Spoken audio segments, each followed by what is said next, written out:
தவிக தலைவர் விஜய் பிரச்சாரம் மேற்கொள்வதற்கு அனுமதி மறுக்கப்பட்டிருக்கிறது. அதனை முக்கிய செய்தியாக பார்க்கிறோம். இது தொடர்பான கூடுதல் விவரங்களை அங்கிருக்கும் நம்முடைய செய்தியாளர் பாலமுத்துமணியிடம் பேசலாம். பாலமுத்துமணி, அனுமதி மறுக்கப்பட்டதற்கான காரணமாக காவல்துறை தரப்பில் என்ன சொல்லப்பட்டுள்ளது?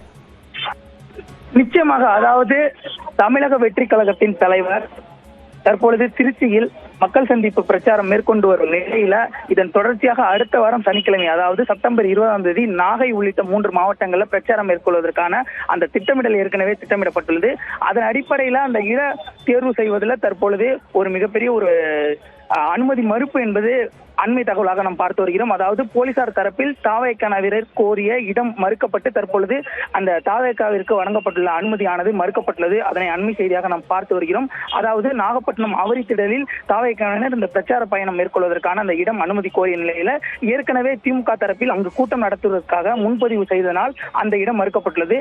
அதன் தொடர்ச்சியாக அதேபடி நாகையில் உள்ள புத்தூர் ரவுண்டான பகுதி, காடம்பாடி, ITI வளாகம் உள்ளிட்ட பல்வேறு இடங்களை சுட்டிக்காட்டியும் தாவேக்கனர் இடவசதி கேட்டனர். ஆனால் அங்கு இடவசதி பத்தாது, மக்கள் கூட்டம் அதிகமாக இருக்கும் என்ற காரணத்தை காட்டி போலீசார் தரப்பில் அனுமதி என்பது மறுக்கப்பட்டுள்ளது. இது தமிழக வெற்றி கழக தொண்டர்களிடையே ஒரு அதிர்ச்சியையும் சோகத்தையும் ஏற்படுத்தியுள்ள நிலையில அடுத்த கட்ட நகர்வு எதுபோன்று இருக்கும் என்று கட்சி நிர்வாகிகள் மற்றும் அது தொடர்பாக ஆலோசித்து வருகிறார்கள். மேற்கொண்டு நாகையில் கூட்டம் நடத்துவதற்கு தற்பொழுது அனுமதி மறுக்கப்பட்டுள்ளது என்பதுதான் கள தகவலாக உள்ளது.